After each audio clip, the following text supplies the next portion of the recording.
जिले की आईपीएस अधिकारी नंदिता कुमारी एक ऑटो में बैठकर अपने घर जा रही थी। ऑटो ड्राइवर को यह बिल्कुल अंदाजा नहीं था कि जो महिला उसकी ऑटो में बैठी हुई है वह कोई आम महिला नहीं बल्कि जिले की आईपीएस अधिकारी हैं। नंदिता लाल रंग की साड़ी पहनी हुई थी और देखने में वह बिल्कुल एक आम सी महिला लग रही थी। वह अपने भाई की शादी में शामिल होने के लिए छुट्टी लेकर अपने घर जा रही थी। नंदिता ने सोचा कि अपने भाई की शादी में वह आईपीएस अधिकारी के रूप में नहीं बल्कि सिर्फ एक बहन के तौर पर जाएंगी। ऑटो चलाते हुए ड्राइवर ने कहा, मैडम, आपकी वजह से मैं इस रास्ते से जा रहा हूं, वरना मैं इस रास्ते से बहुत कम जाता हूं। आईपीएस अधिकारी नंदिता ने ऑटो वाले से पूछा, लेकिन ऐसा क्यों भैया, इस रास्ते में क्या प्रॉब्लम है? ऑटो ड्राइवर ने कहा, मैडम, इस रास्ते पर कुछ पुलिस वाले खड़े रहते हैं। हमारे इस इलाके का जो इंस्पेक्टर है वह ऑटो का चालान बिना वजह काटता है और ऑटो वालों से बिना किसी गलती के पैसे वसूलता है, और अगर इंस्पेक्टर की बात नहीं मानते तो वह लोगों के साथ मारपीट करता है। आज पता नहीं मेरे किस्मत में क्या लिखा है। ऊपर वाला करे कि इस टाइम पर वह इंस्पेक्टर रास्ते में ना मिले, वरना वह बिना गलती के मुझसे पैसे वसूल करेगा। आईपीएस नंदिता मन ही मन सोच रही थी, क्या सच में यह ऑटो ड्राइवर जो कह रहा है वह सच है? क्या वाकई यहाँ के थाने का इंस्पेक्टर इतना गलत काम करता है? थोड़ी ही दूर आगे बढ़ने पर उन्होंने देखा कि सड़क के किनारे इंस्पेक्टर दिलीप राणा अपने साथियों के साथ खड़ा था और वाहनों की चेकिंग कर रहा था। जैसे ही ऑटो उनके सामने पहुंचा, इंस्पेक्टर दिलीप राणा ने लाठी से इशारा करके ऑटो को रोक दिया। फिर इंस्पेक्टर दिलीप गुस्से में बोला, अरे ओ पायलट, नीचे उतर। तेरे बाप की सड़क है क्या? इतनी तेज स्पीड में ऑटो चला रहा है, कानून का कोई डर नहीं है क्या? चल अब जल्दी से 5,000 का चालान भर। इतना कहकर इंस्पेक्टर ने चालान बुक निकाल ली। ड्राइवर मोहन डरते हुए बोला, साहब, मैंने कोई नियम नहीं तोड़ा, आप किस बात का चालान काट रहे हैं? कृपया ऐसा मत कीजिए, मेरी कोई गलती नहीं है और अभी मेरे पास इतने पैसे भी नहीं है। मैं आपको 5,000 रुपए कहां से दूं? यह सुनकर इंस्पेक्टर दिलीप और भड़क गया। उसने ऊंची आवाज में कहा, ज्यादा जुबान मत चला मेरे सामने। पैसे नहीं है तो ऑटो क्या फ्री में चलाता है? जल्दी से ऑटो के कागज निकाल, कहीं यह ऑटो चोरी का तो नहीं है? ड्राइवर ने जल्दी से सारे कागज निकाल कर दिखा दिए। कागज बिल्कुल ठीक थे, सब कुछ पूरा था, लेकिन इंस्पेक्टर दिलीप ने फिर भी कहा, कागज तो सही है लेकिन चालान तो भरना ही पड़ेगा। अब 5 नहीं तो 3,000 ही दे दे, वरना तेरी यह ऑटो अभी सीज कर दूंगा। पास ही खड़ी आईपीएस नंदिता नेगी यह सब कुछ ध्यान से देख और सुन रही थी। उन्होंने देखा कि किस तरह इंस्पेक्टर दिलीप सिंह राणा एक गरीब और मेहनती ऑटो ड्राइवर को बिना वजह परेशान कर रहा था, उससे पैसे वसूलने की कोशिश कर रहा था। उनके मन में गुस्सा तो आया, पर उन्होंने खुद को शांत रखा ताकि पहले पूरी सच्चाई समझ सकें और फिर सही समय पर कार्रवाई कर सकें। ऑटो ड्राइवर ने डरते हुए इंस्पेक्टर दिलीप से कहा, साहब, इतने पैसे मैं कहां से लाऊं? अभी तक तो सिर्फ 300 रुपए की ही कमाई हुई है, मैं कैसे आपको 3,000 दूं? कृपया छोड़ दीजिए साहब, जाने दीजिए। मेरे छोटे छोटे बच्चे हैं, मैं गरीब आदमी हूं, दिन भर मेहनत करके अपने परिवार का पेट पालता हूं, मुझ पर रहम कीजिए साहब। लेकिन इंस्पेक्टर दिलीप राणा को जरा भी दया नहीं आई। वह गुस्से में भर उठा।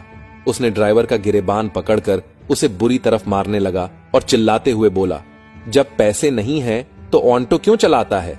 तेरे बाप की सड़क है क्या जो इतनी स्पीड में ऑटो चलाएगा? ऊपर से मुझसे जुबान लड़ाता है। चल, तुझे थाने का मजा चखाते हैं। इतना सुनते ही आईपीएस नंदिता खुद को रोक नहीं पाई।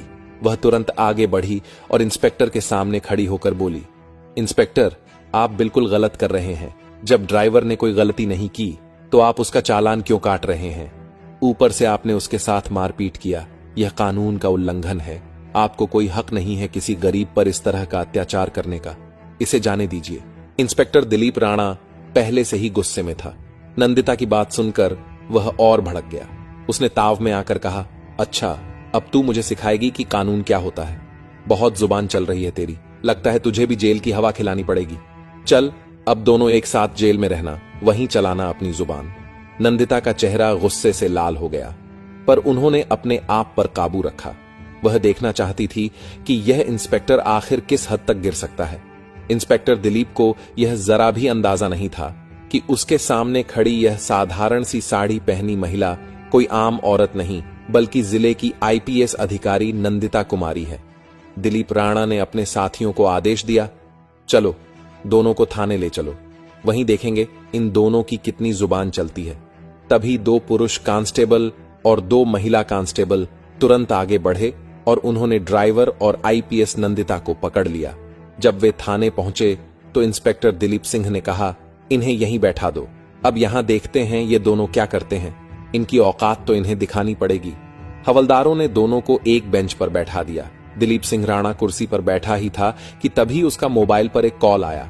उसने कॉल उठाते हुए कहा, हां, आपका सब काम हो जाएगा, उस केस में आपका नाम नहीं आएगा, बस मेरे पैसे तैयार रखना, टेंशन मत लो, मैं आपका सारा काम कर दूंगा। आईपीएस नंदिता कुमारी और ऑटो ड्राइवर दोनों बैठकर यह सब सुन रहे थे। नंदिता मन ही मन सोच रही थी, यह इंस्पेक्टर न केवल सड़कों पर लोगों को परेशान करता है, बल्कि थाने के अंदर भी रिश्वत लेकर काम निपटाता है। वह गरीबों को लूटता है और उनका हक मारता है। नंदिता ने गुस्से को दबाए रखा।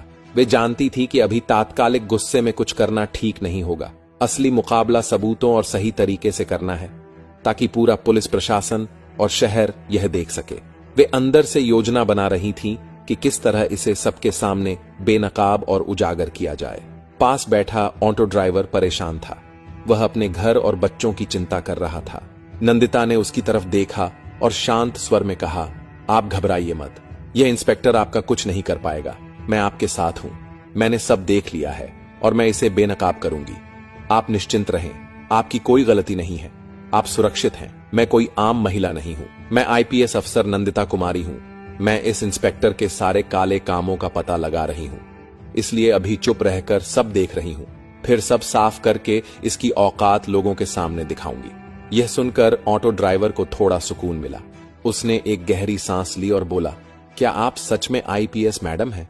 लेकिन जब मेरे साथ यह सब हो रहा था तो आपने कुछ क्यों नहीं कहा, मुझे बचाया क्यों नहीं? आप कहीं झूठ तो नहीं बोल रही हैं या आप इन लोगों से मिली हुई तो नहीं है? ड्राइवर थोड़ा घबराया हुआ था।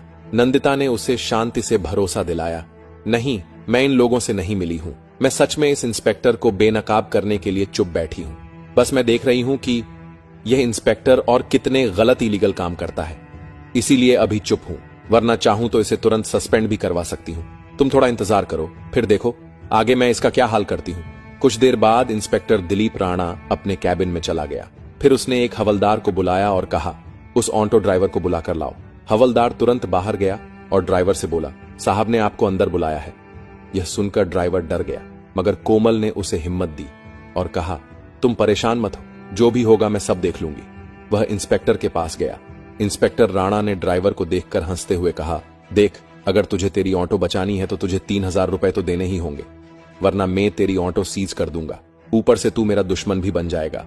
पूरे इलाके में मेरा ही राज चलता है, मैं जो चाहूं वह कर सकता हूं, मुझसे टक्कर मत लेना, जो मैं कह रहा हूं वही कर। जल्दी से 3000 चालान भर दे। ड्राइवर का दिल जोर से धड़कने लगा। वह रोते हुए बोला, सर ऐसा मत कीजिए, मेरा हाल देखिए, अभी मेरे पास इतने पैसे नहीं हैं, मैं आपको 3000 रुपए कैसे दूं? प्लीज मुझे छोड़ दीजिए, मेरे घर में छोटे छोटे बच्चे हैं, मैं उन्हें क्या खिलाऊंगा? इंस्पेक्टर गुस्से में बोला, देख, मैं तेरी कोई भी बात नहीं सुनूंगा, पैसे दे वरना तू बर्बाद होगा, तेरे परिवार को भी नुकसान होगा, अब पैसे तो तुझे देने पड़ेंगे। डर की वजह से ड्राइवर ने झट से जेब से 2000 रुपए निकालकर इंस्पेक्टर को दे दिए और कहा, मेरे पास बस इतना ही है, प्लीज ये रख लीजिए और मुझे जाने दीजिए। इंस्पेक्टर पैसे लेते हुए बोला, ठीक है, जा बाहर जाकर बैठ जा, और अब उस औरत को भेज जो तेरे साथ आई थी। ऑटो ड्राइवर बाहर आया और बोला, मैडम, अब साहब आपको बुला रहे हैं। नंदिता बिना झिझक उठी और अंदर चली गई। इंस्पेक्टर दिलीप राणा ने पूछा, नाम क्या है तुम्हारा? नंदिता ने आत्मविश्वास भरी आवाज में कहा, मेरे नाम से आपको क्या मतलब है? आप अपनी बताइए, आपने किस लिए बुलाया है? इंस्पेक्टर हैरान रह गया। उसे विश्वास नहीं हो रहा था कि एक आम औरत इतनी हिम्मत और आत्मविश्वास के साथ उससे इस तरह बात कर रही है। वो बोला, देखो, ज्यादा अकड़ मत दिखाओ, हमारे पास हर अकड़ की दवा है, अभी 2 डंडे पड़ेंगे तो सब अकड़ निकल जाएगी।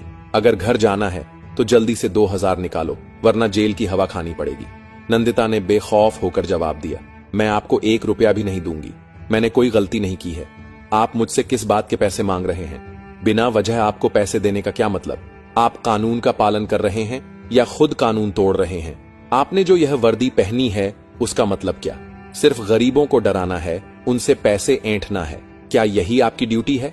यह सुनकर इंस्पेक्टर दिलीप राणा भड़क गया। उसने गुस्से में हवलदार को बुलाया और चिल्लाते हुए कहा, अभी इस औरत को जेल में बंद करो।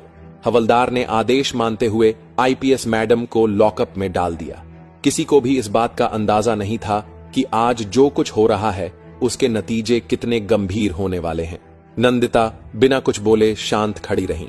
उनकी आंखों में गुस्सा नहीं बल्कि दृढ़ निश्चय झलक रहा था। कुछ देर बाद थाने के बाहर एक पुलिस की गाड़ी आकर रुकी। गाड़ी से आई एएस हितेश कुमार मीणा बाहर निकले। उनके चेहरे पर गुस्सा साफ झलक रहा था। वे सीधे थाने के अंदर गए और एक हवलदार से बोले, सुना है यहां किसी औरत को लॉकअप में बंद किया गया है। हवलदार थोड़ा अटक कर बोला, हां सर, लेकिन क्या हुआ है? तभी अंदर से इंस्पेक्टर दिलीप राणा बाहर आया और बोला, कौन है रे, क्या बात है? हितेश कुमार ने उसे देखते हुए कहा, सुना है तुमने किसी औरत को लॉकअप में डाल दिया है, मुझे वो देखनी है। दिलीप राणा बोला, हां डाला है, चलिए दिखाता हूं। इतना कहकर इंस्पेक्टर दिलीप अधिकारी हितेश कुमार को लेकर लॉकअप के पास गया। उसे जरा भी पता नहीं था कि अब जो होने वाला है वह उसकी जिंदगी का सबसे बड़ा झटका बनने वाला है। लॉकअप में बंद महिला को देखकर हितेश कुमार चिल्ला उठा, ये तुमने क्या किया? तुम्हें पता है ये कौन है? ये हमारी जिले की आईपीएस मैडम है। तुमने इनको लॉकअप में डाल दिया? दिलीप सिंह के पैरों तले जमीन खिसक गई। वह डरते हुए बोला, ये आईपीएस मैडम है, मुझे बिल्कुल अंदाजा नहीं था। हितेश कुमार ने तुरंत हवलदार को इशारा किया। हवलदार ने लॉकअप खोला और नंदिता बाहर आई। नंदिता ने शांत और ठंडी आवाज में पूरी बात हितेश को बताई कि कैसे दिलीप राणा ने ओमाटो ड्राइवर को रोककर पैसे मांगे, कैसे उसने ड्राइवर के साथ मारपीट की, कैसे उसने उन्हें और ड्राइवर को थाने ले जाकर परेशान किया और बाद में लॉकअप में बंद कर दिया। नंदिता ने बताया कि वे सब कुछ देख रही थीं ताकि इस इंस्पेक्टर की करतूतों को साबित किया जा सके। हितेश समझ गया कि मामला बहुत गंभीर है। वह तत्काल बाहर निकले, आगे की कार्यवाही शुरू की। सबसे पहले उन्होंने आधिकारिक चैनलों के जरिए अपने वरिष्ठ अधिकारी एएसपी सीओ को मामले की जानकारी भेजी। फोन पर सूचना के साथ लिखित रिपोर्ट भी भेजी गई ताकि हर कदम का रिकॉर्ड रहे। एएसपी ने रिपोर्ट देखकर स्थिति गंभीर पाई और उन्होंने जिले के प्रशासन को नियमों के अनुसार आधिकारिक सूचना भेजी। जिलाधिकारी डीएम को आधिकारिक माध्यम से मामले की जानकारी दी गई और कहा गया कि यह मामला तत्काल उच्च स्तरीय जांच मांगता है। डीएम और एसपी दोनों ही मामले की गंभीरता देखते हुए थाने पर पहुंचे। डीएम थाने पर आए और वहां का पूरा मामला देखा। डीएम ने दिलीप राणा से पूछा, तुमने किस अधिकार से किसी महिला को इस तरह थाने में ठहराया और बिना वजह लॉकअप में डाला?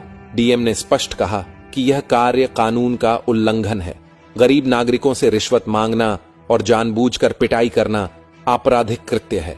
उन्होंने तुरंत निर्देश दिया कि मामले की जांच कराई जाए, संबंधित के खिलाफ आपराधिक कार्यवाही और अनुशासनात्मक कदम उठाए जाए और तत्काल प्रभाव से संरक्षण हेतु कदम उठाए जाए ताकि पीड़ितों को न्याय मिल सके। नंदिता ने कहा कि वह इस मामले में गवाही देंगी और साथ में ऑटो ड्राइवर भी गवाही देगा। डीएम ने कहा कि आज ही विस्तृत जांच और कार्रवाई के आदेश दिए जाएंगे ताकि आगे कोई भी ऐसे दुरुपयोग की हिम्मत न करे। डीएम ने तुरंत संबंधित एएसपी और विजिलेंस विभाग को निर्देश दिए कि वे मामले की पूरी जांच करें। उन्होंने कहा कि इंस्पेक्टर दिलीप सिंह राणा के खिलाफ तुरंत अनुशासनात्मक और आपराधिक कार्रवाई की जाए और पीड़ित ऑटो ड्राइवर और आईपीएस नंदिता कुमारी को इंसाफ दिलाया जाए। नंदिता ने डीएम को पूरी घटना विस्तार से बताई। उन्होंने कहा कि यह सिर्फ उनका मामला नहीं है बल्कि जिले के कई गरीब और छोटे व्यवसाय लोग इसी तरह के अत्याचारों के शिकार होते हैं। उन्होंने अपना बयान आधिकारिक रिपोर्ट में दर्ज करवाया ताकि कोई भी इसे दबा न सके। ऑटो ड्राइवर से भी पूछताछ हुए।